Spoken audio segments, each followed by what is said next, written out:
మరి ఇవాళ చాలా మంది చాలా రకాలుగా మాట్లాడుతున్నారు. సావిత్రిబాయి పూలేకి నిన్న మనం ధర్నా పెట్టంగానే సావిత్రిబాయి పూలే జయంతి అఫీషియల్గా చేయాలని రాత్రి పూట మరి ప్రభుత్వం నిర్ణయం తీసుకున్నదట. అవునా కాదా? ఇది డెఫినెట్గా మన విజయమే. నేను చెప్తా ఉన్నా, కదులుతున్నాయి కదులుతున్నాయి, జంగు పట్టిన ప్రభుత్వం రథచక్రాలు కదులుతున్నాయి. తప్పకుండా తప్పకుండా రానున్నాయి రానున్నాయి మన బహుజనులందరూ కూడా మంచి రోజులు రానున్నాయి. మనం ఇట్లనే ఉద్యమించాలి. ఉద్యమిస్తేనే చీకటి జీవితాల్లో సూర్యుడు ఉదయిస్తాడు, అంతే తప్పితే మామూలుగా రాదు. కాబట్టి ప్రభుత్వం దొంగ లెక్కలు కాకి లెక్కలు కాకుండా నిజమైన లెక్కలు పెట్టి వాటా బీసీలకు ఇస్తామని వాగ్దానం చేసింది. ఇవ్వాలని మరొకసారి డిమాండ్ చేస్తున్నా. ఇక్కడ వచ్చిన మా మిత్రులందరూ కూడా కోరుతున్నా, మీకు భూమికున్నంత ఓపిక ఉండాలి.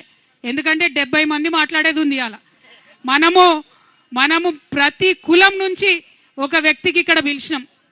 పాములు పట్టే అన్న కూడా వచ్చిండు, మరి పాము కూడా తీసుకొని వచ్చిండంట.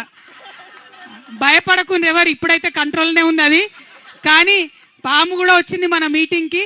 నేను మిమ్మల్ని రిక్వెస్ట్ చేసేది ఏంటంటే, బీసీలలో ఉన్న అన్ని కులాలకు సంబంధించినటువంటి నాయకులు వారి వాయిస్ వినిపించాలనే ఉద్దేశంతో ఈ సభ పెట్టుకున్నాం. కొంచెం రష్ ఎక్కువైంది, అడిదికి ఎండ కొడుతుంది నాకు తెలుసు, క్షమించాలి. పోలీసు వాళ్ళు లేట్గా పర్మిషన్ ఇవ్వడంతో అంతకన్నా ఎక్కువ నీడ వేసే అవకాశం రాలేదు.